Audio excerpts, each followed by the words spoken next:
चलिए, जय हिंद फ्रेंड्स। तो आज हम लोग सीखेंगे 12th फिजिक्स शॉर्ट आंसर। आइए उससे पहले सीखते हैं।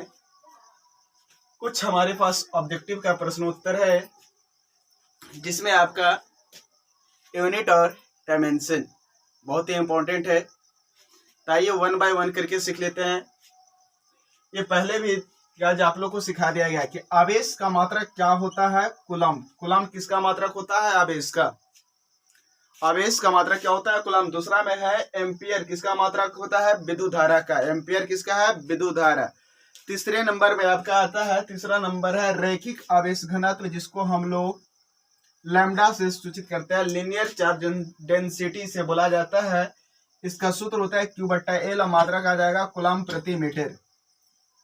अगला आपका धारा घनत्व का मात्रक क्या होता है? तो एम्पियर प्रति मीटर स्क्वायर। या आपसे पूछ दे एम्पियर प्रति मीटर स्क्वायर किसका मात्रक है? तो याद रखेंगे धारा घनत्व का। एम्पियर प्रति मीटर स्क्वायर किसका मात्रक है? धारा घनत्व का। आगे आपका पृष्ठीय आवेश घनत्व, surface charge density, it is denoted by the sigma. पृष्ठीय आवेश घनत्व को किसके द्वारा? सिग्मा द्वारा सूचित किया जाता है। और सिग्मा बराबर होता है Q/A। मात्रक मिल जाएगा आपका कूलम प्रति मीटर स्क्वायर। ये आपको क्लियर हो गया। अगला क्वेश्चन देखिए, विभव इलेक्ट्रिक पोटेंशियल का मात्रक होता है जूल प्रति कूलम या वोल्ट। क्लियर है आपको? विभवांतर का मात्रक क्या होता है? विभवांतर का मात्रक भी वोल्ट होता है। आपसे प्रश्न पूछ सकता है विद्युत वाहक बल का मात्रक क्या होता है? विद्युत वाहक बल, जिसको हम लोग इलेक्ट्रोमोटिव फोर्स बोलते हैं, इसका मात्रक क्या होता है? तो ये भी आपको याद रखना है। इसका भी मात्रक मिलेगा वोल्ट। आगे आपका प्रतिरोध, प्रतिबाधा, प्रतिघात। याद रखना है, प्रतिरोध को R द्वारा, प्रतिबाधा को Z द्वारा और प्रतिघात को X द्वारा। प्रतिबाधा जो है आपको इस संधारित्र में और प्रतिघात जो है वो कुंडली में होती है। विभव प्रवणता, पोटेंशियल ग्रेडियंट का यूनिट क्या होता है? विभव प्रवणता, पोटेंशियल ग्रेडियंट का यूनिट क्या होता है? याद रखेंगे आप, वोल्ट प्रति मीटर।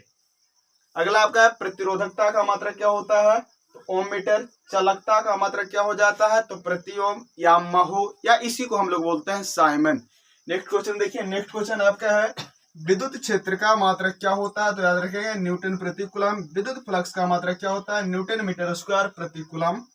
विद्युत द्विध्रुव आघूर्ण का मात्रक क्या हो जाता है? Coulomb metre.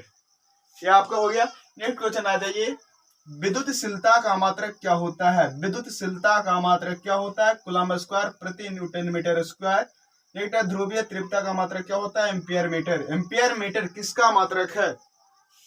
पोल इंटेंसिटी किसमें होती है? ये मैग्नेट में। ध्रुवीय तीव्रता किसमें होती है? चुंबक में। आगे आपका चुंबकीय क्षेत्र का मात्रक क्या होता है? न्यूटन प्रति एम्पियर मीटर। और न्यूटन प्रति एम्पियर मीटर बराबर होती है टेस्ला। आगे कहता है चुंबकीय फ्लक्स का मात्रक क्या होता है? टेस्ला मीटर स्क्वायर, या इसी के इक्वल होती है वेबर। टेस्ला मीटर स्क्वायर क्या होता है? वेबर। चुंबकीय नियतांक जो म्यू0 आता है, इसका मात्रक होता है न्यूटन प्रति एम्पियर स्क्वायर। आगे प्रेरण, प्रेरण का मात्रक होगा वेबर प्रति एम्पियर इक्वल टू हेनरी। आगे आपका क्षय नियतांक का मात्रक क्या होता है? प्रति सेकंड।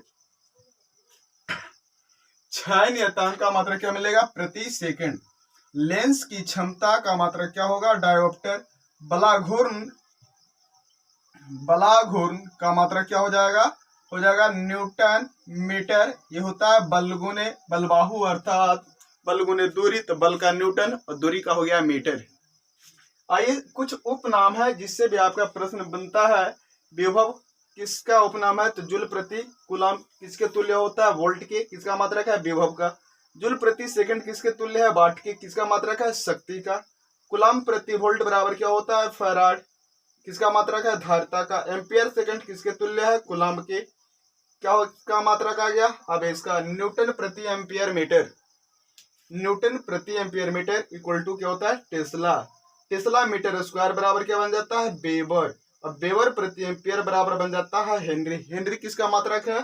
स्वप्रेरण। जिसमें भी प्रेरण लग जाए, स्वप्रेरण रहे, प्रेरण गुणांक रहे, अन्योय प्रेरण रहे, जिसमें भी प्रेरण मिलेगा आपको एक चीज देखना है, हेनरी किधर है। हेनरी देखिए, टेक आउट करिए, आपका Henry is your right answer. आइए हम लोग देखते हैं शॉर्ट आंसर। क्या सीखेंगे? Short answer. पिछली क्लास में हम लोग सीख लिए थे क्या आवेश क्या होता है, विभव क्या होता है, द्विध्रुव क्या होता है, द्विध्रुव आघूर्ण क्या होता है, फ्लक्स क्या होता है, विद्युतीय बल रेखा क्या होती है। ये जो शॉर्ट क्वेश्चन था हम लोग कर लिए थे। आज की क्लास में हम लोग शॉर्ट आंसर करेंगे। आवेश के बाद जो है हम लोग का मिलेगा धारिता क्या है, धारा क्या है, प्रतिरोध क्या है, प्रतिरोध ताप गुणांक क्या है, अपवाह वेग क्या है, अनुगमन वेग क्या है। इसी तरह से जो भी क्वेश्चन हम लोग का आता है अल्टरनेटिंग रिसेट, फिर आगे आपका शिखर धारा, वर्ग माध्यम मूल मान धारा, औसत धारा। इस क्वेश्चन को शॉर्ट में हम लोग आज लेकर आए हैं। तो इस पार्ट को हम लोग आज कवर करेंगे। इस वीडियो को लास्ट तक बने रहिए। अभी तक आप चैनल को लाइक और सब्सक्राइब नहीं किए हैं तो लाइक और सब्सक्राइब जरूर करें, अपने दोस्तों के पास शेयर अवश्य करें। आइए सीखते हैं हम लोग एक क्वेश्चन को 1 बाय 1 करके।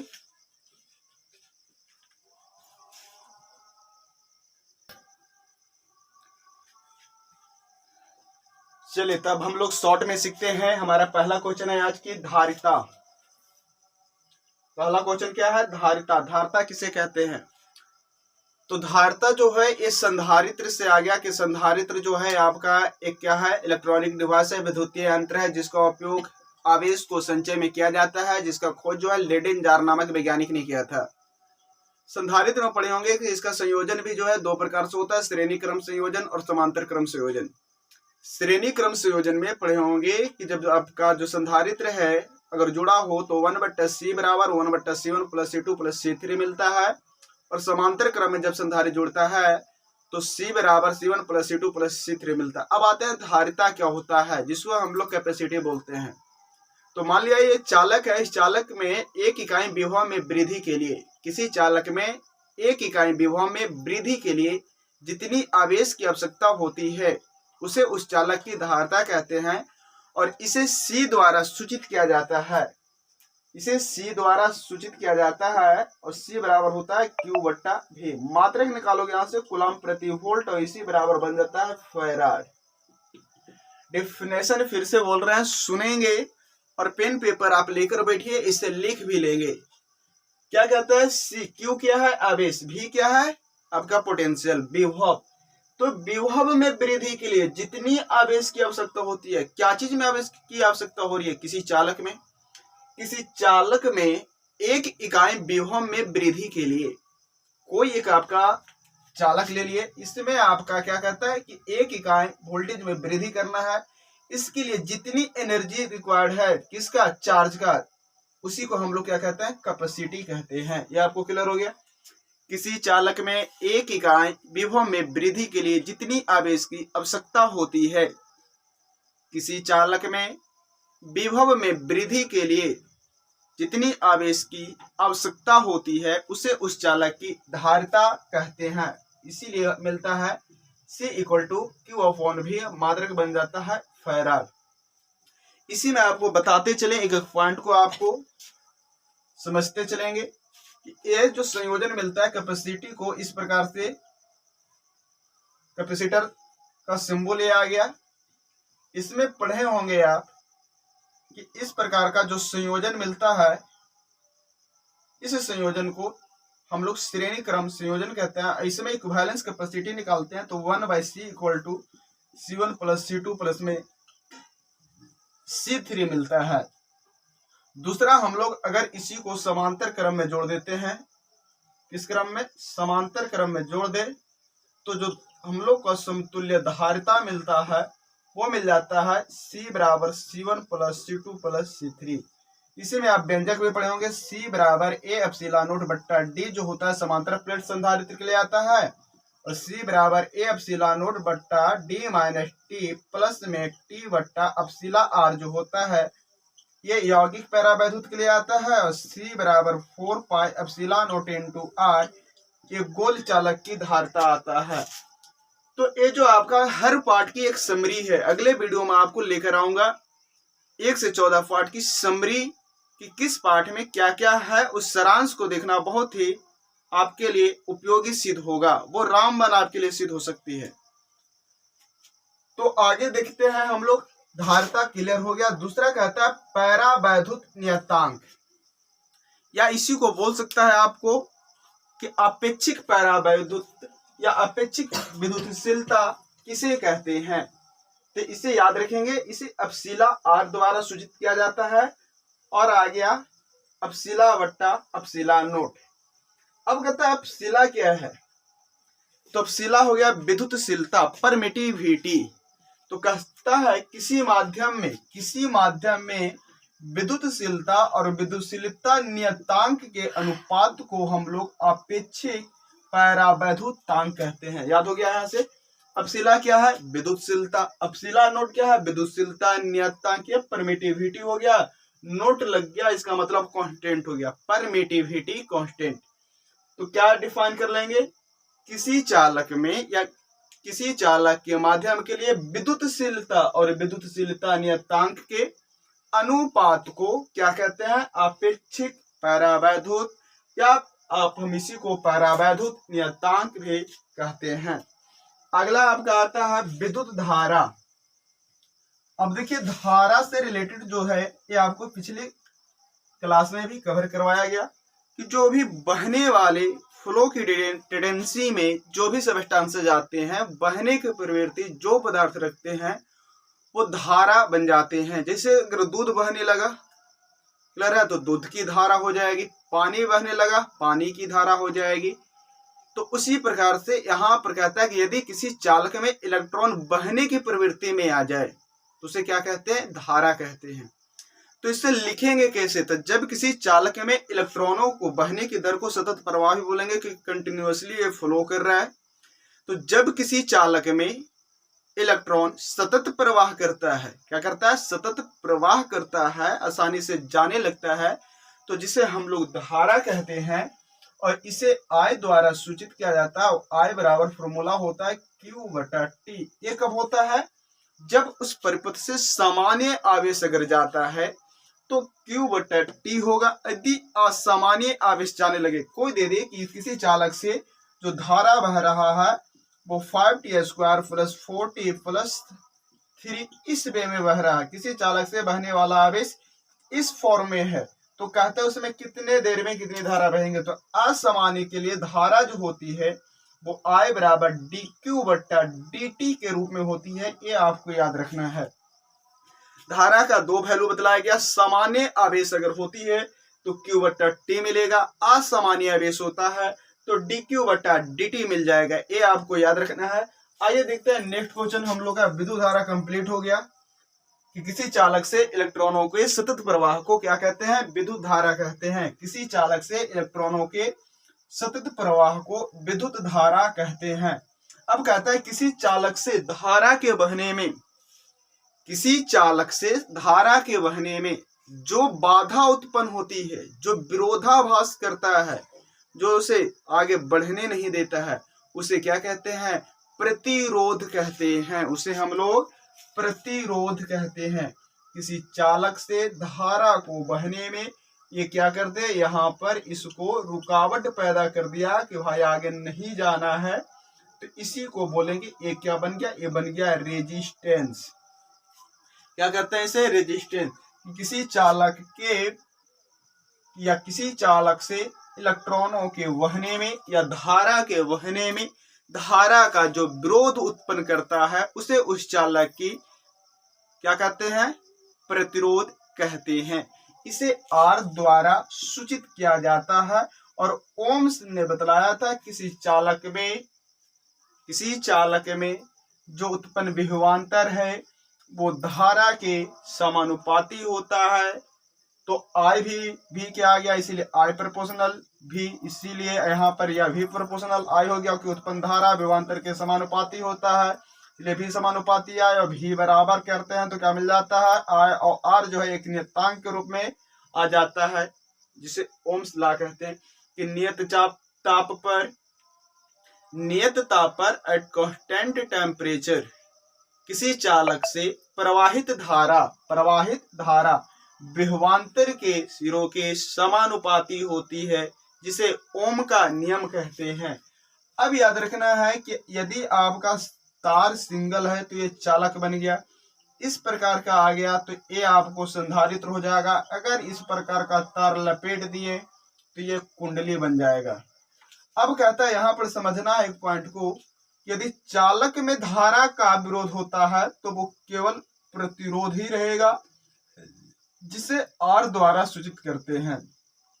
अब कहता है कि यदि किसी संधारित्र से धारा का प्रवाह करे और इसमें जो धारा का विरोध होता है इसे हम लोग प्रतिबाधा कहते हैं और इसे Z के द्वारा सूचित किया जाता है। यदि किसी संधारित्र से धारा का प्रवाह किया जाए और धारा में जो बाधा उत्पन्न होती है उसे प्रतिबाधा कहते हैं, जिसे Z द्वारा सूचित किया जाता है।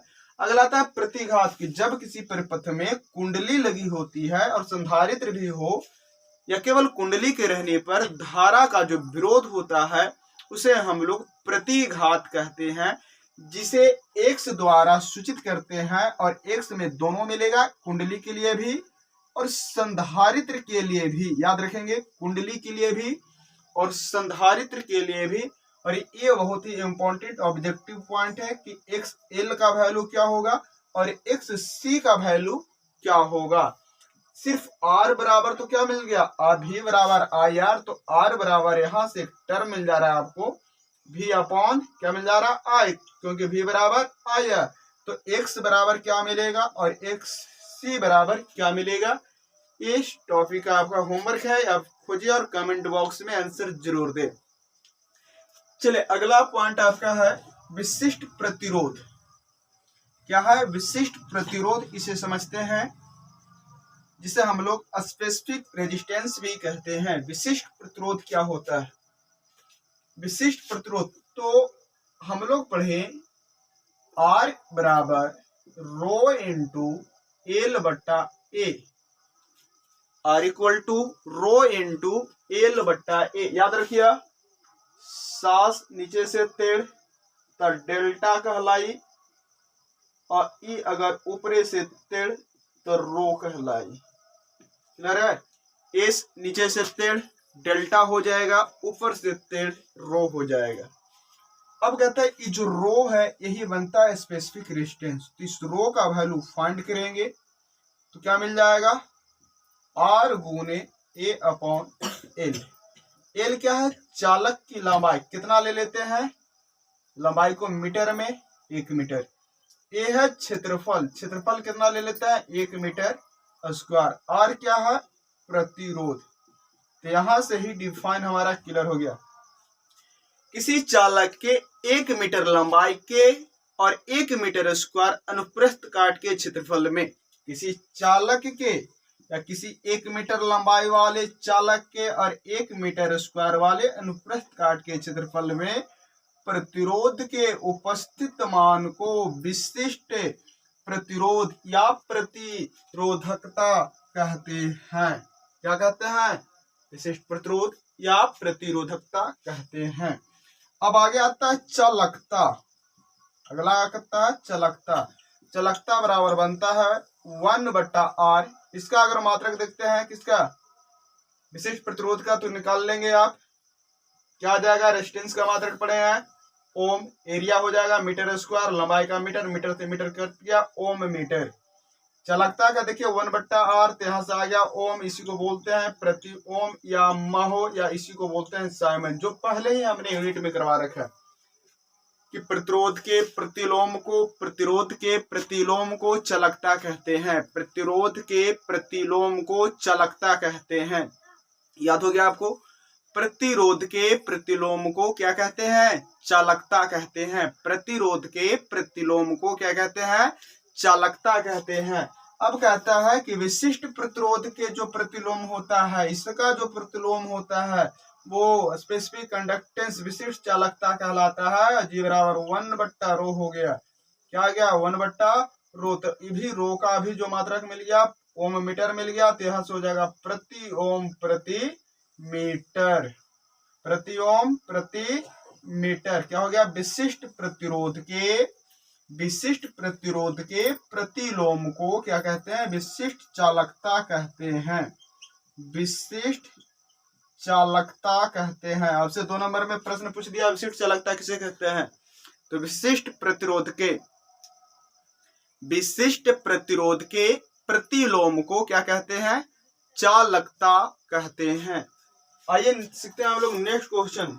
हम लोग चालकता सीख लिए, विशिष्ट चालकता सीख लिए, विशिष्ट प्रतिरोध सीख लिए, प्रतिरोध सीख लिए। अब आता है प्रतिरोध ताप गुणांक क्या होता है जो। तो प्रतिरोध ताप गुणांक समझना है कि अब पढ़े होंगे कि धातु को अगर टेम्परेचर देते हैं, ताप देते हैं, तो जो प्रतिरोध है वो क्या होने लगता है, बदलने लगता है।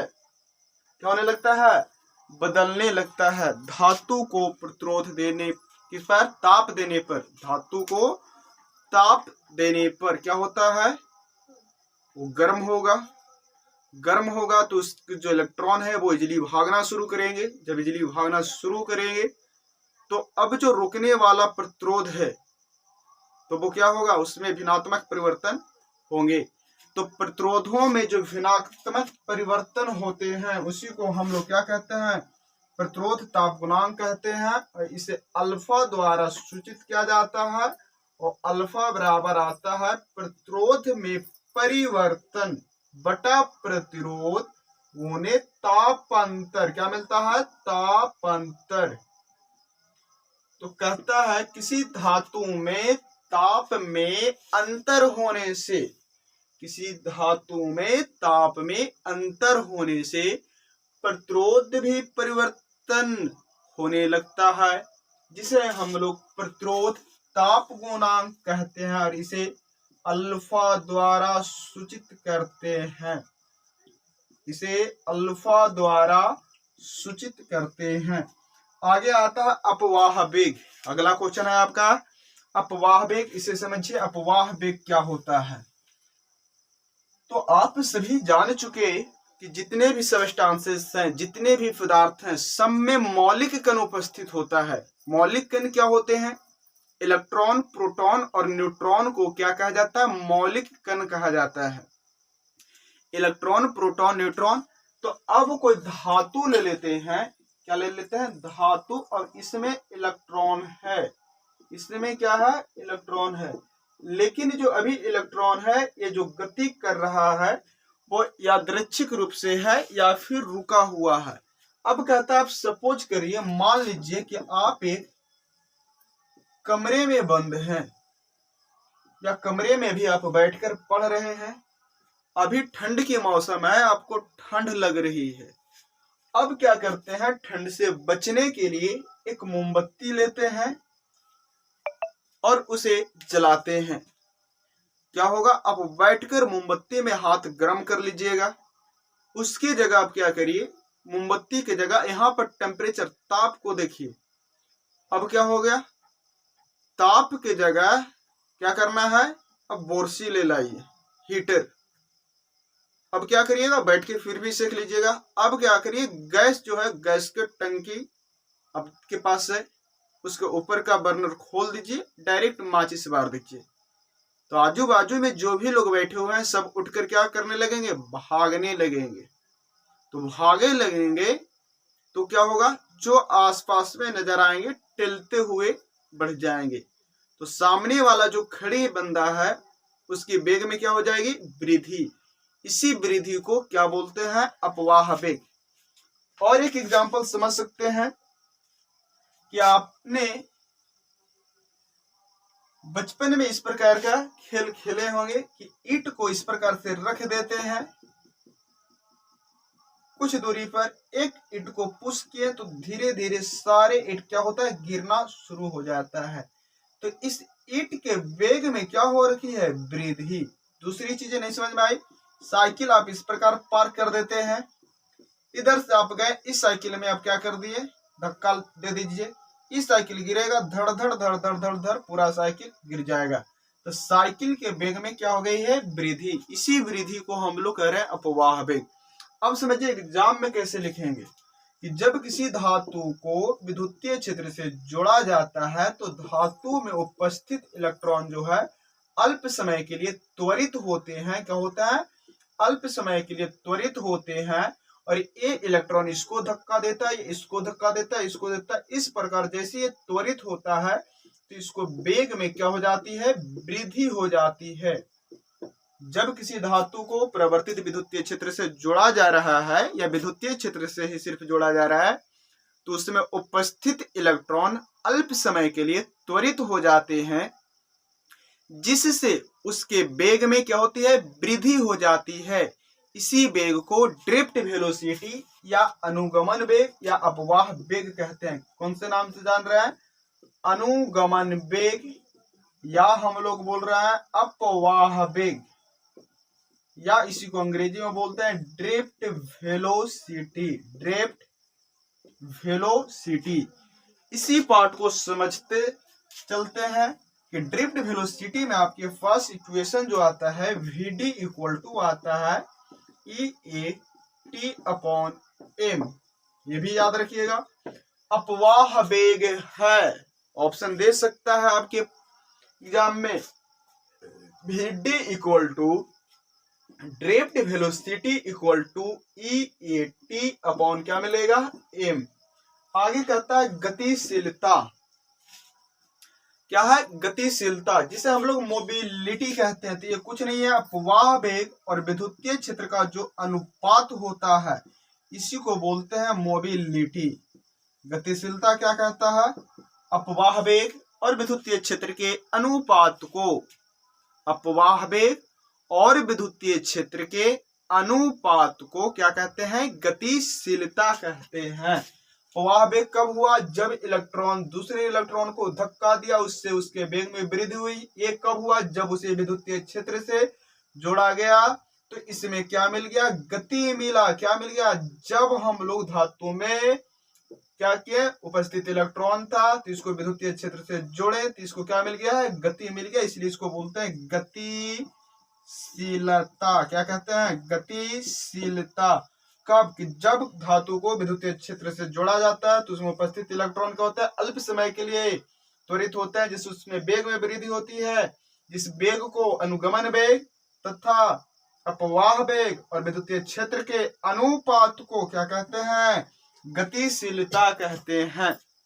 आपको याद हो गया होगा, अपवाह वेग और विद्युतीय क्षेत्र के अनुपात को क्या कहते हैं? गतिशीलता कहते हैं। अगला आता है आपका धारा घनत्व, करंट डेंसिटी। ये पहले भी आपको करवा दिया गया और अभी आप फॉर्मूले में और यूनिट वाले टर्म में देखे होंगे। धारा घनत्व था, आपको रैखिक आवेश घनत्व था और पृष्ठीय आवेश घनत्व था। ये भी आपका घनत्व से जो इंपॉर्टेंट पॉइंट है, इसे भी समझते हुए चलना है। अब समझिए क्या है आपका धारा घनत्व। क्या है? तो कहता है ये आपका धारा घनत्व हो गया J बराबर I बटा में A। एक आता है आपका लीनियर चार्ज डेंसिटी, जिसमें मिलता है लैम्डा बराबर Q बटा में L। एक मिलता है सरफेस चार्ज डेंसिटी, जिसमें मिलता है सिग्मा बराबर Q बटा में L। अब यहाँ पर समझिए, ये आपका हो गया धारा घनत्व, जिसको J द्वारा सूचित करते हैं। रैखिक आवेश घनत्व, रैखिक आवेश घनत्व, जिसे हम लोग लैम्डा द्वारा सूचित करते हैं। और नेक्स्ट है हमारा पृष्ठीय आवेश घनत्व, पृष्ठीय आवेश घनत्व, जिसे हम लोग सिग्मा द्वारा सूचित करते हैं। तो हमारे पास टॉपिक मिल गया धारा घनत्व का, रैखिक आवेश घनत्व का, पृष्ठीय आवेश घनत्व का। अब देखिए शॉर्ट आंसर में आपके पास क्वेश्चन जो फिजिक्स में है वो क्या है, क्या है, क्या है, क्या समझते हैं, क्या समझते हैं। क्लियर है? इसका मात्रक लिखे, बीमा लिखे। अर्थात परिभाषा क्वेश्चन आपको ज्यादा पूछेगा, या सिद्धांत पूछ सकता है, या फिर उसका नियम पूछ सकता है। तो अभी जो टॉपिक आप सीख रहे हैं और देख रहे हैं, यह है आपका डिफिनेशन टर्म, परिभाषा वाले टर्म। इसके बाद वाले वीडियो में हम लोग एक वीडियो में पूरा कर लेंगे टोटल नियमों को। जितने भी 12th फिजिक्स में आपका नियम है वो सारे नियम को एक ही वीडियो में देखते हुए चलेंगे, ताकि हमारा अगर नियम पूछे तो नियम न छूटे, परिभाषा पूछे परिभाषा न छूटे, सिद्धांत पूछे सिद्धांत न छूटे। तो इस बार आपको 70 में 70 करना है, ये आपका विश्वास होना चाहिए। आगे देखिए क्या कहता है, धारा घनत्व। धारा घनत्व क्या है? J बराबर I बट्टा A रैखिक आवेश घनत्व मिल गया, Q बट्टा L पृष्ठीय आवेश घनत्व। कहते हैं किसी चालक में I क्या है, अब यहाँ पर समझिए।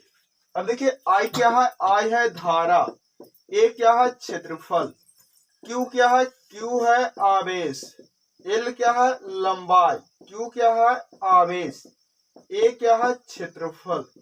अब देखिए परिभाषा हमारा यहां से ही क्लियर हो रहा है, J इक्वल टू I बटा में A बन गया, अर्थात ये क्या है करंट डेंसिटी धारा घनत्व।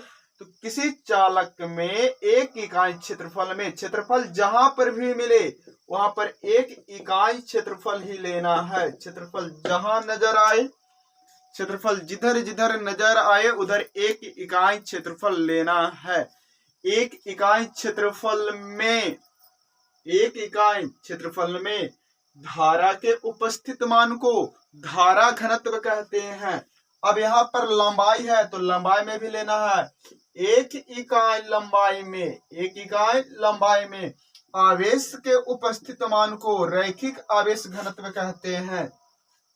एक इकाई लंबाई में आवेश के उपस्थित मान को रैखिक आवेश घनत्व कहते हैं।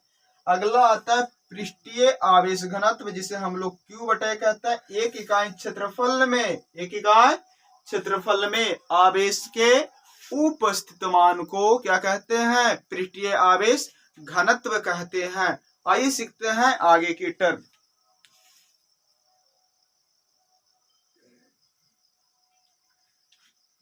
चलिए तो अगला क्वेश्चन है हम लोग का सेल का आंतरिक प्रतिरोध।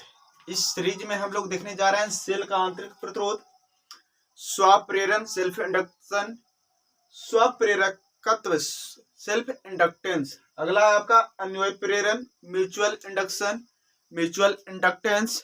आगे आपको आता है भंवर धारा या फूको धारा, जिसको हम लोग बोलते हैं प्रत्यावर्ती धारा। आगे आ गया शिखर धारा, प्रत्यावर्ती धारा का मध्यमान, प्रत्यावर्ती धारा का मध्य मूलमान, मध्य मूलमान, अनुनाद, विशेषता गुणांक, सीबेक प्रभाव, पेल्टियर प्रभाव, नमन कोण और दिक्पात कोण। तो आइए क्या है आपका प्रतिरोध तो सीख लिए कि किसी भी परिपथ में धारा का जो बाधा उत्पन्न करेगा या जो विरोध उत्पन्न करेगा, किसी परिपथ में धारा के बहने में जो बाधा उत्पन्न करेंगे उसे हम लोग क्या कहते हैं, प्रतिरोध कहते हैं। यही कहता है कि जब किसी सेल से धारा प्रवाहित किया जाता है तो सेल के अंदर में जो धारा का विरोध होता है उसे सेल का आंतरिक प्रतिरोध कहते हैं, और जो बाहर विरोध होता है उसे बाहरी प्रतिरोध, अंदर जो विरोध हो रहा है उसे आंतरिक प्रतिरोध कहते हैं। आंतरिक प्रतिरोध कहते हैं, इसे कहते हैं बाह्य प्रतिरोध। यही कारण है कि सेल के अंदर भी धारा का विरोध होता है। जैसे आप अगर घड़ी पहन रखे हैं तो घड़ी में जो सेल लगी होती है तो वो अंदर में धारा का विरोध करती है, जो धारा को मान को रोके रहती है। यही कारण है कि बैटरी का जो आपका टाइम है, चलने की जो समय है वो क्या होती है, अवधि बढ़ी रहती है। जैसे मोबाइल जो आपका है, इसका जो आपका है टाइम, क्या चीज का, बैकअप पावर जिसे आप बोलते हैं, ये किस पर निर्भर है, तो एक तो उसकी पावर पे बैटरी में कितने इलेक्ट्रॉन है, दूसरे है इंटरनल रेजिस्टेंस उसका कैसा है, कितने इलेक्ट्रॉन को वो इजीली फ्लो होने दे रहा है, कितने को वो रोक कर रख रहा है। दूसरी टर्म है आपका स्वप्रेरण। स्वप्रेरण कहता है कि जब किसी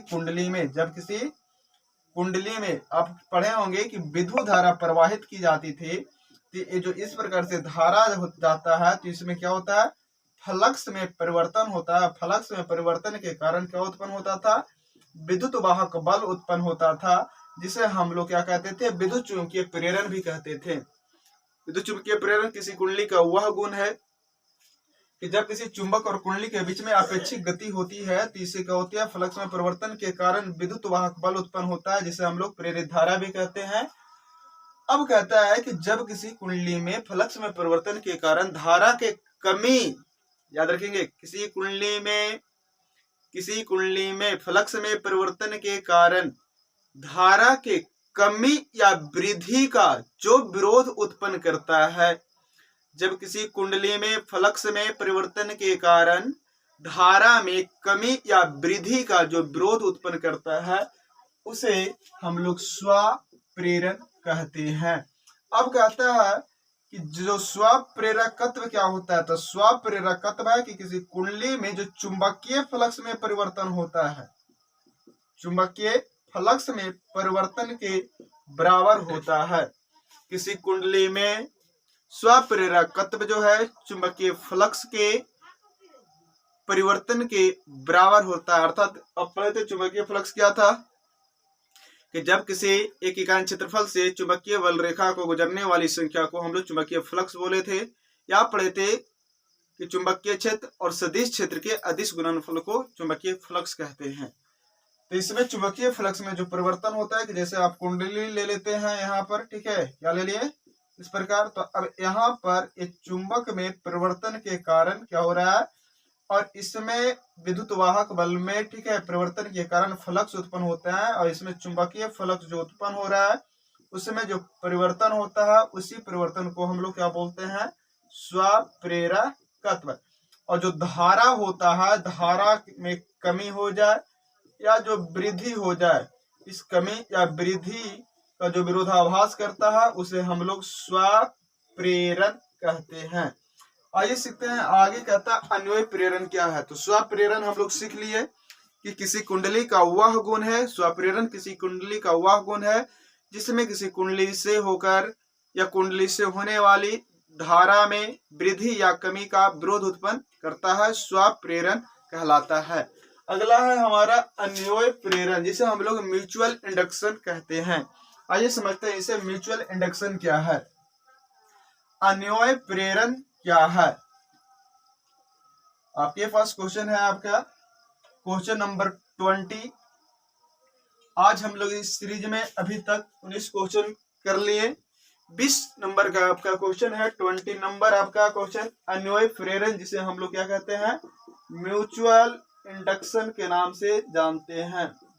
म्यूचुअल इंडक्शन, अन्वय प्रेरण, ये क्या कहता है कि जब किसी, अब याद रखेंगे ये ट्रांसफार्मर में भी ये आपका इसी सिद्धांत पे ये काम करता है कि ये हम ले लिए कॉइल, इस प्रकार से जिस कॉइल को मेन सोर्स से जोड़ते हैं, अब यहाँ पर ध्यान देना है, जिस कॉइल को मेन सोर्स से जोड़ते हैं उसको प्राथमिक कॉइल या प्राथमिक कुंडली बोलते हैं, प्राइमरी कॉइल, और जिस कॉइल को बाहर के लोड से जोड़ते हैं उसे हम लोग सेकेंडरी कॉइल कहते हैं। याद रखेंगे, जिस कुंडली को मुख्य धारा के मुख्य स्रोत से जोड़ देते हो उसे प्राथमिक कुंडली, और जिस कुंडली को बाहर के लोड से जोड़ते हो उसे हम लोग द्वितीयक सेकेंडरी कॉइल कहते हैं। अब कहता है कि जब किसी प्राथमिक कुंडली से धारा प्रवाहित होती है तो इसमें फ्लक्स में परिवर्तन होता है, और इसके निकट रखे कुंडली में भी फ्लक्स में परिवर्तन के कारण विद्युत वाहक बल उत्पन्न हो जाता है। अब देखिए, इसमें धारा प्रवाहित किए, जब किसी प्राथमिक कुंडली में धारा प्रवाहित की जाती है तो इसके निकट रखे कुंडली में फ्लक्स में परिवर्तन होता है, फेज चेंज होता है, जिसके कारण विद्युत वाहक बल उत्पन्न हो जाता है जो प्रेरित धारा में बदल जाता है।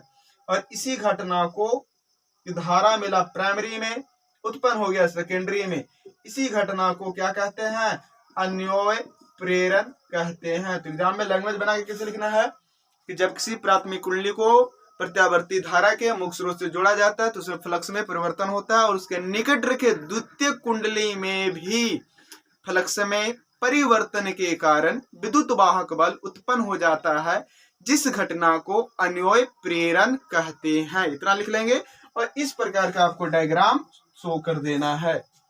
आगे आते हैं भंवर धारा। क्या है भंवर धारा, जिसका जो खोज है वो फोकाल्ट नामक एक वैज्ञानिक था, फिजिशियन। इसी ने क्या था, इसने क्या किया कि कुंडली लिया, क्लियर है, कुंडली को परावर्तित विद्युतीय क्षेत्र से जोड़ दिया, और कुंडली के ऊपर क्या रख दिया, धातु रख दिया। आप इसका एक्सपेरिमेंट भी कर सकते हो कि भंवर धारा की जब इसको क्या कर दिया, एक कुंडली ले लिया और इस कुंडली को यहां से परावर्तित विद्युतीय क्षेत्र से जोड़ दिया, और ऊपर में एक एल्युमिनियम की थाली ले ली। अब देखा कि एल्युमिनियम की थाली पे चार्ज आ गया और ये जो है धीरे धीरे क्या, ये हवा में उछलने लगा, हवा में उछलने लगा।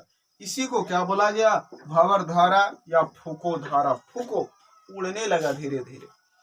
जब किसी कुंडली को परिवर्तित विद्युतीय क्षेत्र से जोड़ा जाता है तो कुंडली के रखे ऊपर धातु पर आवेश उत्पन्न हो जाता है और वह हवा में उठ जाता है, जिस धारा को फूको धारा या भंवर धारा कहते हैं। ये क्लियर हो गया। अगला है प्रत्यावर्ती धारा। तो दिष्ट धारा और प्रत्यावर्ती धारा आपको ज्ञात होगा।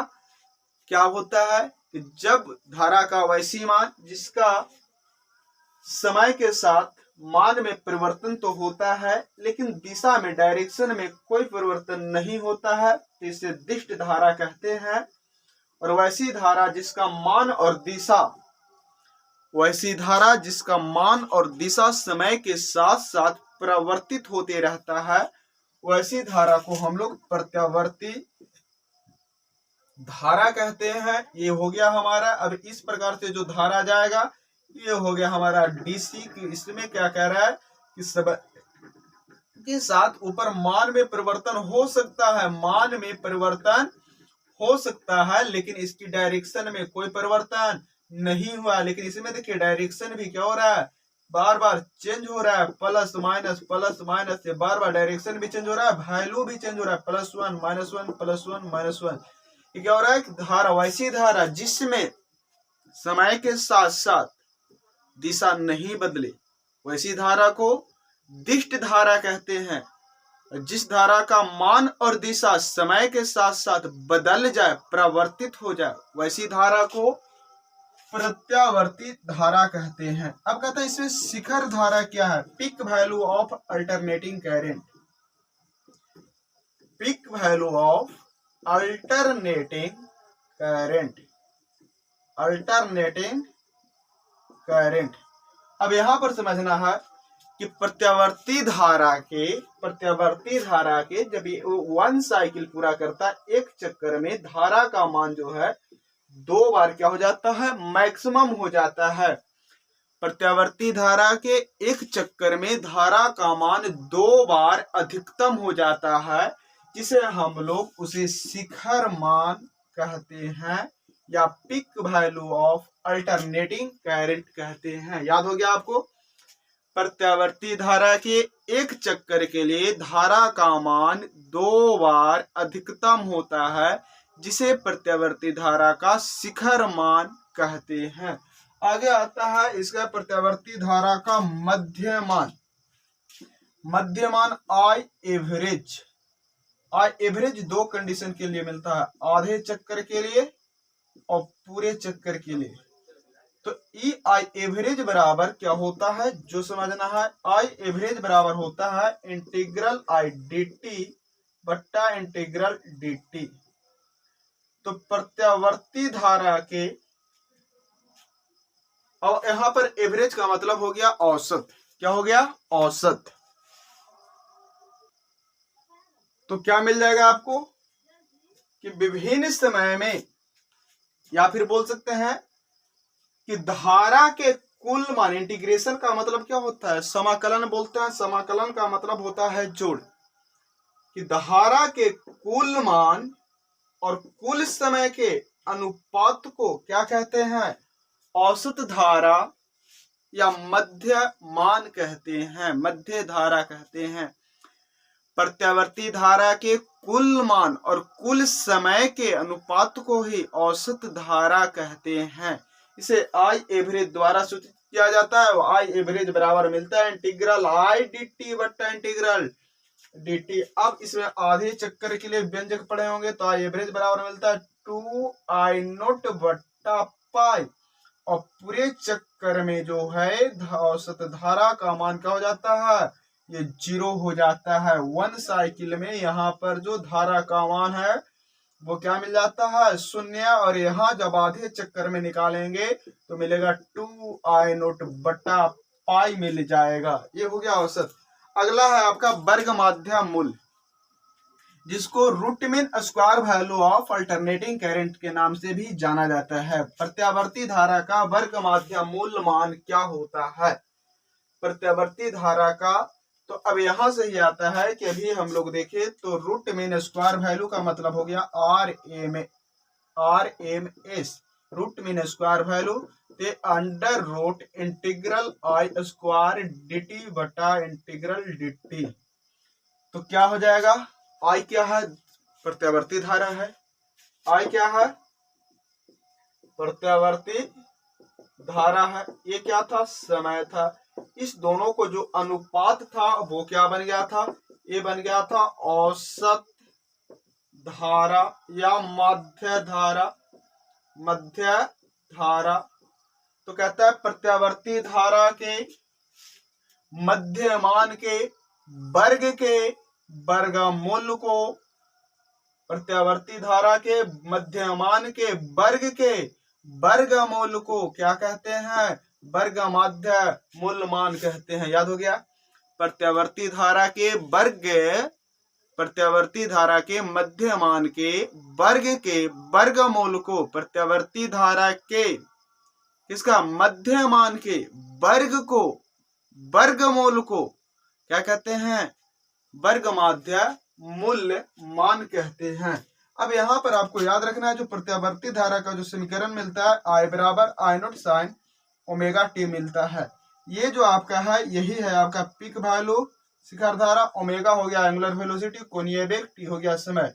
यहाँ पर याद रखना ओमेगा बराबर 2 पाई n भी होती है, 2 पाई n भी होता है, और n बराबर होता है 1 बाई टी बराबर हो गया ए इसका फ्रीक्वेंसी बराबर आ गया 1 बाई टी आवर्तकाल।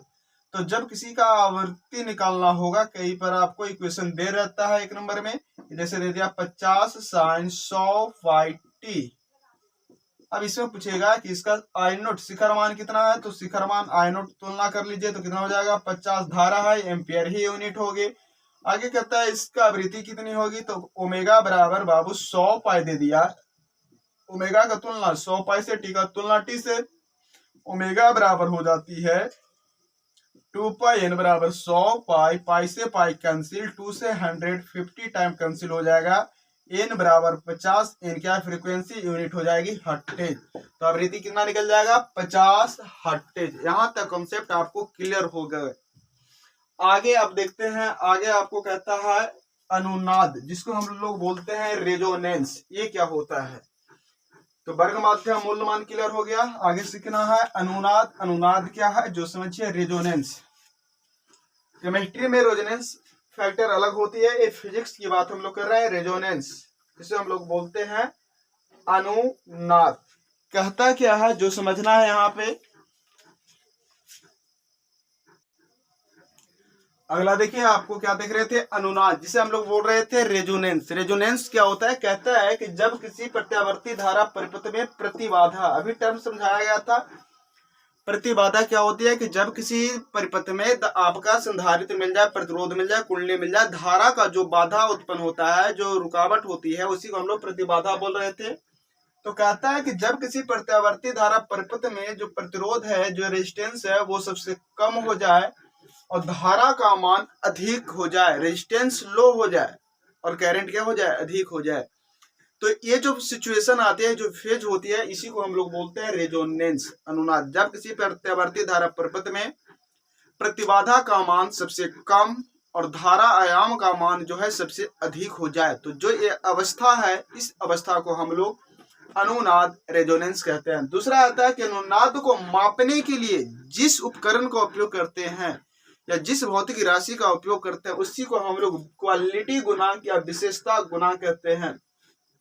प्रत्यावर्ती धारा परिपथ में अनुनाद की तीक्ष्णता नापने के लिए जिसका उपयोग करते हैं, उसे क्या कहते हैं? विशेषता गुणांक कहते हैं। और प्रत्यावर्ती धारा समीकरण अभी हम लोग को मिल गया I बराबर I not sine omega T. तो याद रखेंगे प्रत्यावर्ती धारा के समीकरण I बराबर I not sine omega T में किसी क्षण टी पर धारा के जो मान होता है, उस मान को तात्क्षणिक मान कहते हैं। प्रत्यावर्ती धारा के समीकरण I बराबर I not sine omega T में किसी क्षण t पर धारा के मान को तात्क्षणिक धारा instantaneous value of alternating current के नाम से जाना जाता है। अगला क्वेश्चन आपको है आपका सीबेक प्रभाव, पेल्टियर प्रभाव। ये भी देखिए इंपॉर्टेंट क्वेश्चन आपका है। सीबेक और पेल्टियर ये भी आपका एक जैसा है, एक याद होगा, एक फ्री में मिल जाएगा आपको। तो आज हम लोग 30 क्वेश्चन सीखे। पिछले वाले वीडियो में आपको 20 शॉर्ट क्वेश्चन उसमें सीखे थे। 30, 20, 50 शॉर्ट क्वेश्चन हम लोग सीख चुके हैं। आइए सीखते हैं हम लोग आगे सीबेक प्रभाव। सीबेक प्रभाव, सीबेक प्रभाव क्या है इसे समझिए। कहता है कि जब धातु के भिन्न भिन्न धातु के तार को, भिन्न भिन्न धातु के, एगो एल्युमिनियम को ले लो, एगो कॉपर को ले लो, भिन्न भिन्न धातु के तार को जब आपस में उसके अंतिम सिरे को जोड़ देते हैं तो इसे ताप युग्म कहा जाता है, या सिर्फ युग्म ही भी कहते हैं। जब भिन्न भिन्न धातु के तारों को आपस में जोड़ देते हैं तो उसे युग्म कहा जाता है। और जब एक युग्म को इधर क्या करो, इधर रख दो हीट, इधर गर्म कर दिए, और एक तरफ रख दो आइस, इधर रख दिए बर्फ, इसको कर दिए ठंडा। तो अब इसमें डाल देते हैं बीच में गैल्वेनोमीटर। कहता है जब किसी प्रत्यावर्ती धारा में क्या रहा है, भिन्न भिन्न धातु को तार को आपस में जोड़ देते हैं तो उस जोड़ बिंदु को युग्म कहा जाता है। और जब एक युग्म को गर्म और दूसरे युग्म को ठंडा करते हैं तो परिपथ से धारा का प्रवाह होने लगता है, जिस प्रभाव को हम लोग सीबेक प्रभाव कहते हैं। बोले सीबेक प्रभाव क्लियर है कि जब भिन्न भिन्न धातु के बने तार को आपस में जोड़ देते हैं तो उस जोड़ बिंदु को युग्म कहा जाता है। और जब एक युग्म को गर्म और दूसरे युग्म को ठंडा करते हैं तो तार से धारा प्रवाहित होने लगता है, जिसे हम लोग सीबेक प्रभाव कहते हैं।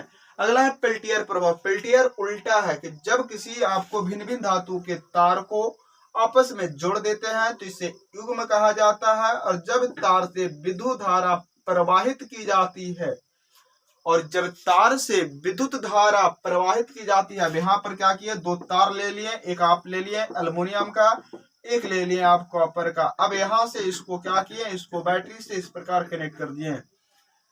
कहता है कि जब भिन्न भिन्न धातु को तार को आपस में जोड़ देते हैं तो उस जोड़ बिंदु को युग्म कहा जाता है। और जब तार से विद्युत धारा प्रवाहित की जाती है तो एक युग्म गर्म होने लगता है तथा दूसरा युग्म ठंडा होने लगता है, जिस प्रभाव को पेल्टियर प्रभाव कहते हैं। क्या कहते हैं, पेल्टियर प्रभाव कहते हैं। हम लोग सीख चुके 29 क्वेश्चन।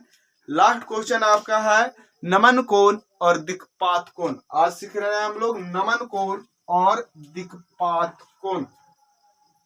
इसके बाद आपको मॉडर्न फिजिक्स का जो भी शॉर्ट आंसर आपका है उसे करवा दिया जाएगा। ऑप्टिक्स का शॉर्ट आंसर आपको करवा दिया गया है। अगर आप इस वीडियो को नहीं देखे हैं तो जाइए डिस्क्रिप्शन में और वहां से आपको लिंक मिल जाएगा, वहां से आप ऑप्टिक्स का वीडियो अवश्य देखें। दूसरी चीज है, जो बच्चे इसका पीडीएफ लेना चाहते हैं तो आप टेलीग्राम पे सेंसर क्लासेस सर्च करिए और उसमें इसका पीडीएफ बनाकर डाला गया है, वहां से इंस्टॉल करिए और पूरी थ्योरी आपको मिल जाएगा। वहां पर फिजिक्स भी है, केमिस्ट्री भी है, बायोलॉजी भी है। आपको जो पेपर आपको बोर्ड के लिए उपयोगी हो आप उसे इंस्टॉल करके, ठीक है, आप राइट डाउन कर सकते हैं। दूसरी चीज आपका है, अगला लास्ट क्वेश्चन देखते हैं इस टॉपिक का हम लोग, नमन कोण और दिक्पात कोण। नमन कोण और दिक्पात कोण। अब दे देता है, कई बार क्वेश्चन दे देगा कि बतलाइए पृथ्वी का चुंबकीय अवयवों को लिखे। तो पृथ्वी के चुंबकीय अवयव में आपका नमन कोण भी आता है और दिक्पात कोण भी आता है।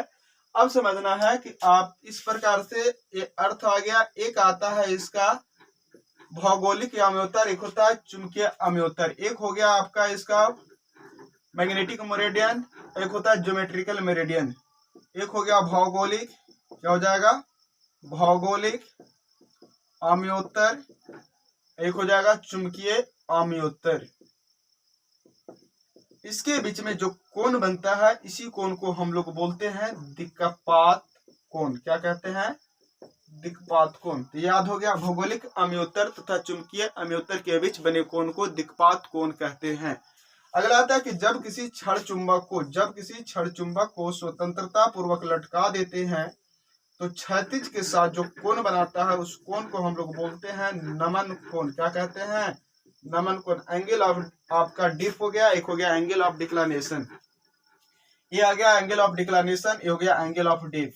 क्या हो गया? एंगल ऑफ डिप, नमन कोण। ये आ गया एंगल ऑफ डिक्लानेशन, दिक्पात कोण। Angle between geometrical meridian and magnetic meridian is called angle of declination. भौगोलिक अम्योत्तर और चुंबकीय अम्योत्तर के बीच बने कोणों को हम लोग क्या कहते हैं? दिक्पात कोण कहते हैं। और जब किसी क्षण चुंबक को स्वतंत्रता पूर्वक लटका देते हैं तो जो क्षैतिज के साथ में जो कोण बनाता है इस कोण को हम लोग नमन कोण कहते हैं। तो कैसा लगा वीडियो? लाइक करके अवश्य बतलाएं, कमेंट करके अवश्य बतलाएं। आपको किस टॉपिक में और परेशानियां हो रही है ये भी कमेंट में अवश्य लिखें ताकि मैं आपका मदद कर सकूं। जय हिंद, जय भारत।